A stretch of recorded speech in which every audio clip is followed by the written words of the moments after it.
everybody, this is Amy at Clayground Paint Your Own Pottery Studio in Worcester, Massachusetts. This is the birthday card make and take that I'm having at the studio in the month of July. It's a very simple layout, minimal amount of supplies, minimal amount of experience with paper crafting required to create this card. And you can use it with any decorative paper that you might have in your home, and also regular white paper that I know everybody has in their home. You want to score your 8.5 by 11 sheet of white paper, or excuse me, cut it at the 5.5 mark. And then you are going to take the scoreboard and you are going to press down with the stylus at the 4 1/4 mark. And so then you take that scored card and you fold the card so that the bump that you just made is on the inside of the card. Take the bone folder and smooth it out so it's nice and flat. This is just a quick show and tell of the Fruit Stand Designer Series paper. It's colored on, printed on both sides. Really, really cute. I don't know why I'm showing the pattern sideways. Obviously, they're meant to be shown upright. Apples, pears. And then I'm going to take the 12 by 12 sheet of paper and I'm going to cut it at the 3 1/2 inch mark, and then I'm going to also cut again at the 3 1/2 inch mark, so I make a square of paper. And then I'm going to measure in from the other side. As you can see, there's measuring marks on both sides of the blade track. I'm going to go in 1/2 inch and just cut down a little strip, and that's going to be the opposite side. So that's going to be my little decorative part of my card. I'm going to take my snail adhesive. It's a double-sided rolling adhesive, really handy, better than double stick tape. And I'm going to line it up so that there is 1/2 inch on the sides and 2 sides and top, and a larger space at the bottom. Then I'm going to take my rolling adhesive again and roll the underside, roll along the underside so that the reverse side is on the bottom. And just line it up, and it makes a cute little border. Just super, super simple, really cute. And then I'm going to, I'm actually going to show you the fresh fruit stamp set. It's you can build your fruit, assemble your fruit with different colors and build stamps one on top of another. I'm just using the happy birthday sentiment that's in the stamp set. And I'm using Tangerine Tango, which coordinates with the paper. It's an ink, it's a really great ink color. I'm an orange freak, so this works for me. And I'm just testing on a piece of scrap paper to make sure that I've inked it up properly.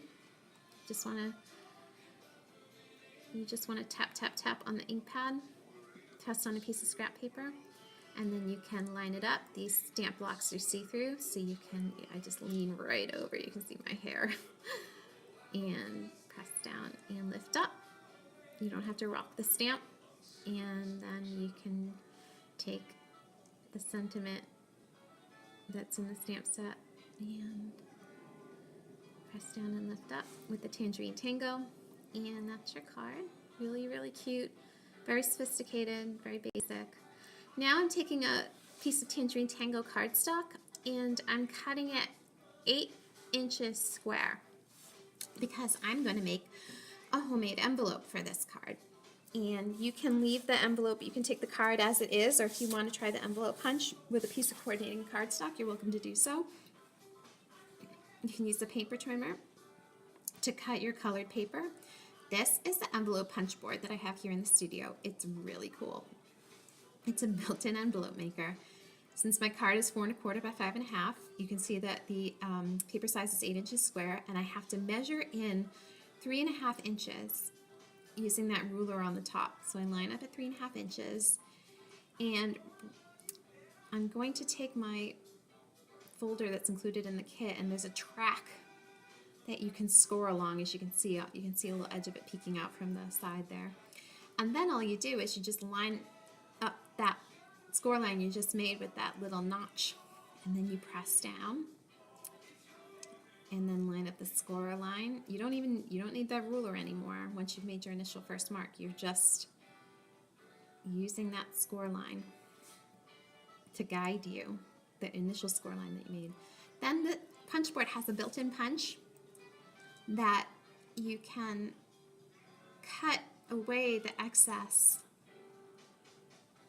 of the envelope, and also you can round off the corners. You can just leave the corners pointy, but you can round them off for a really sophisticated look. And again, you want to make sure the bump goes on the inside, so since you know that, you can peel off your sentiment and go in, and I'm just going to use a flower. I know the stamp set's fresh fruit. I've used only flowers and letters from it, but I will get to another make and take where I use the fruit. So since the bump goes on the inside, you flip it over and you can decorate the outside of the envelope with the Tangerine Tango. It works very well as a tone-on-tone color. Use the bone folder that came in the envelope punch set, score the edges, fold up like so.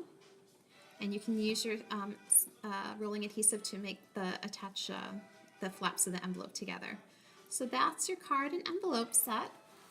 And like I said, this is going to be available for you to make throughout the month of July here in the studio.